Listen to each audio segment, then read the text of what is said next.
बदलत जातात.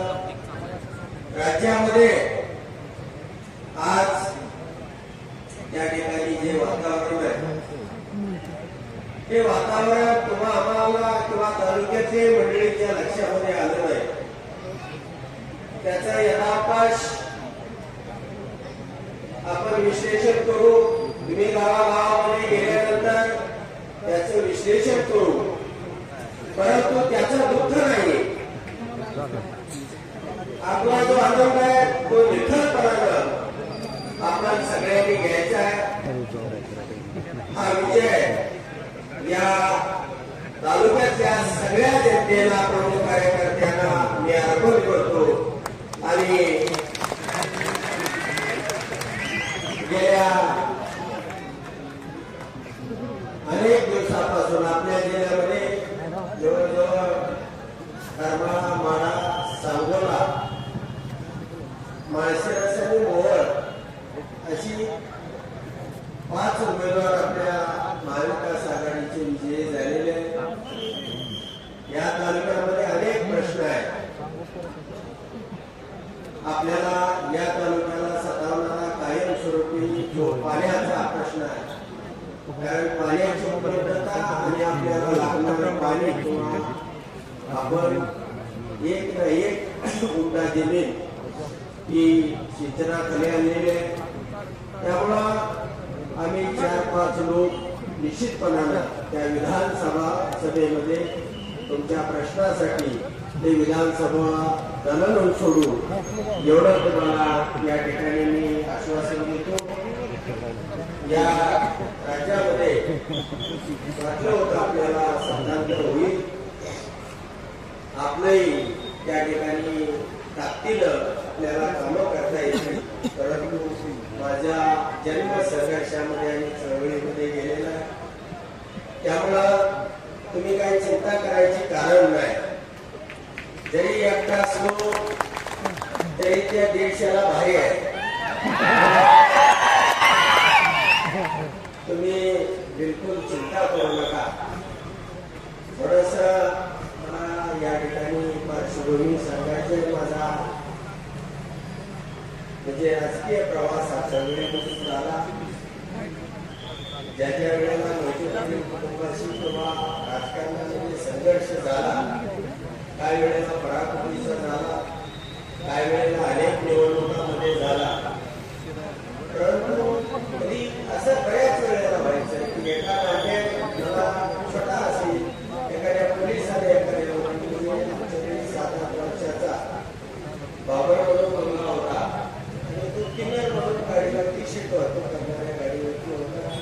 सालमतला त्याच्या पाठीचे शब्द निघेपर्यंत मारला. आणि मग मला राहलं नाही. त्या ठिकाणी मी गेलो आणि त्या आव्हानाला बडबड काढला.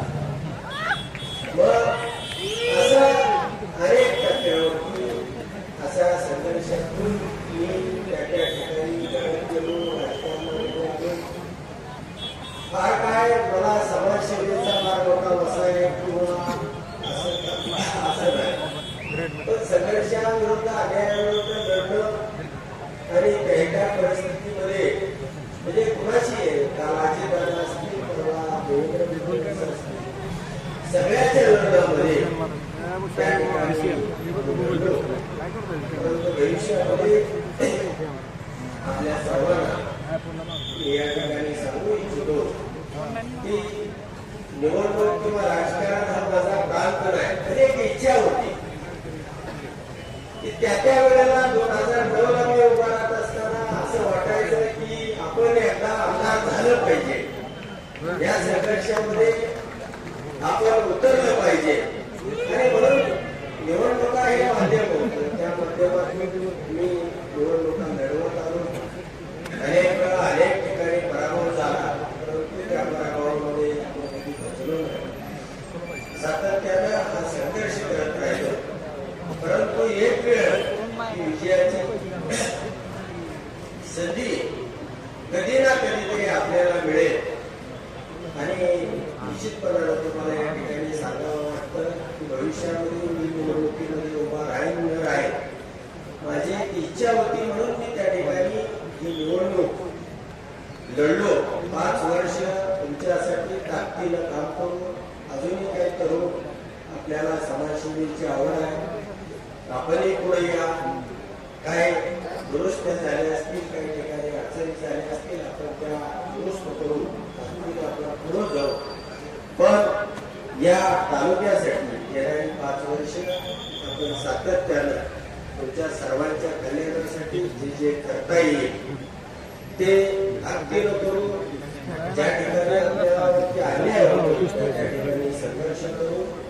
आणि या तालुक्यामध्ये जी विकासाची घोडदौड आहे ती घोडदौड आणि आपल्या सर्वांचं ज्या पद्धतीनं त्याच पद्धतीनं कुटुंबातली जवळजवळ 8 सदस्य हे रात्रंदिवस या विजयासाठी झगडले.